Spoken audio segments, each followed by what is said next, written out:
Doctors witness miracle after newborn with 3 deadly conditions recovers.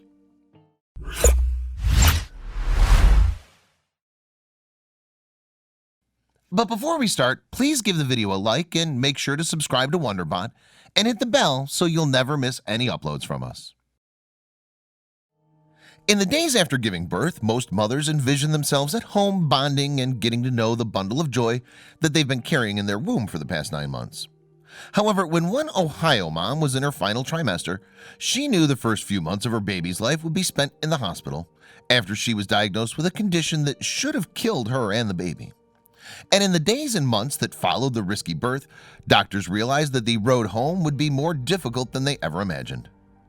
In late October 2016, Valerie Ravel Rosian was 33 weeks pregnant with her 3rd child. She and her husband couldn't wait for the next few weeks to pass so that they could finally meet their baby girl and bring her home after months of preparation.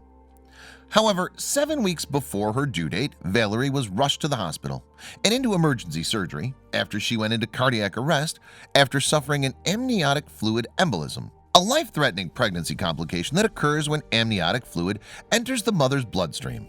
AFE is so rare, most medical professionals learn of it only in textbooks. The statistics around the incidence of AFE vary, Valerie explained. Recent research suggests that the estimated incidence of AFE is 2.5 in every 100,000 births. Mortality rates of infants still in the womb during an AFE are as high as 65%. Despite the odds, doctors were able to save Valerie's life. However, in order to save the baby, doctors were forced to perform an emergency C-section when Valerie was just 33 weeks pregnant. The baby, who Valerie named Grace, survived. But because she was born prematurely, she weighed 4.12 pounds. So right from the start, Grace, our amazing little fighter, had already beat the odds, Valerie said. However, shortly after giving birth to baby Grace, who was brought to the neonatal intensive care unit, doctors told Valerie that Grace's weight wasn't their only concern.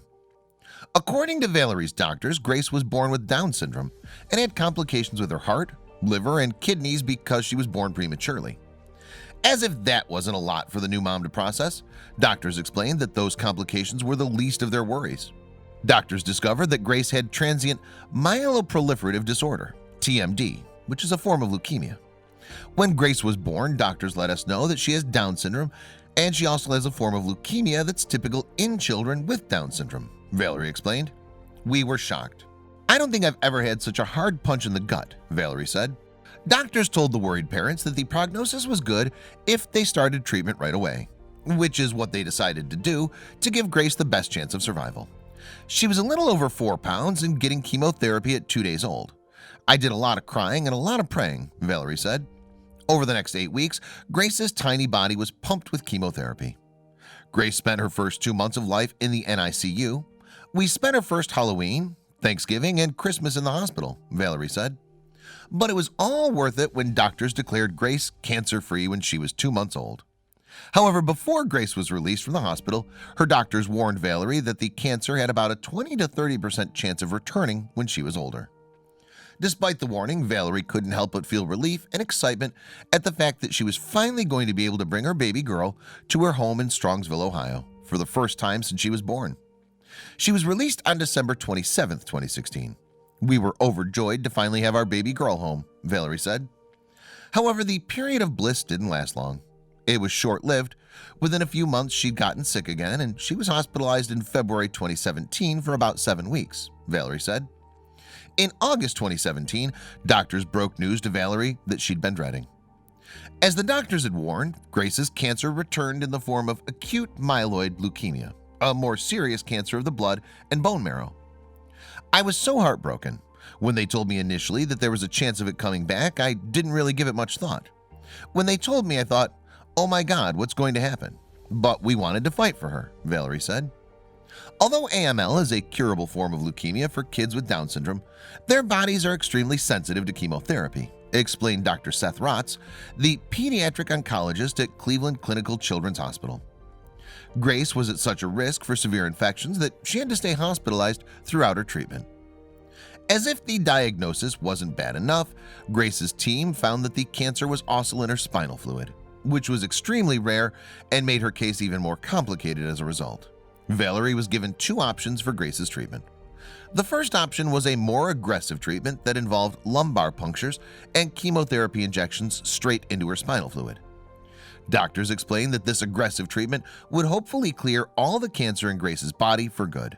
The other treatment, on the other hand, was more gentle and involved the typical chemotherapy treatment, which had a higher chance of relapse. We decided to go with the longer-term, more intensive treatment with the hope that she'll be cured and not have to go through this ever again in her lifetime, Valerie said. Over the next 8 months, Grace underwent 5 rounds of intense chemotherapy and 10 spinal taps to inject chemo straight into her spinal fluid.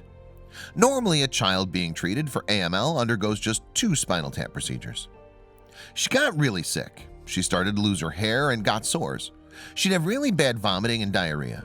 It felt like I was carrying a weight on my chest, Valerie said. On her pictures for her first birthday, it hurt my heart to look at them. We tried so hard to make it special for her. She was so sick. She looked so sick. When the treatment was completed, doctors were happy to inform Valerie that Grace was officially in remission and had beaten cancer 2 times before she was even a year and a half old. I was so relieved. I felt like somebody had knocked the wind out of me for the longest time. When I got the news that I could take her home, I was like, I can breathe now, Valerie explained. When Grace was finally released from the hospital on March 21st, the doctors and nurses who treated her lined the halls to say goodbye. Even when her body was battered by infection or the effects of chemo, Grace took the treatments like a champ. All the nurses and everybody here just loved her, said Dr. Rotz. Even when she was sick, she always had a smile, Valerie added. She's such a little fighter, so strong and brave. She's the perfect combination of princess and warrior. We're extremely blessed to be home. At the end, we want to know your opinion about the story in the comments box below.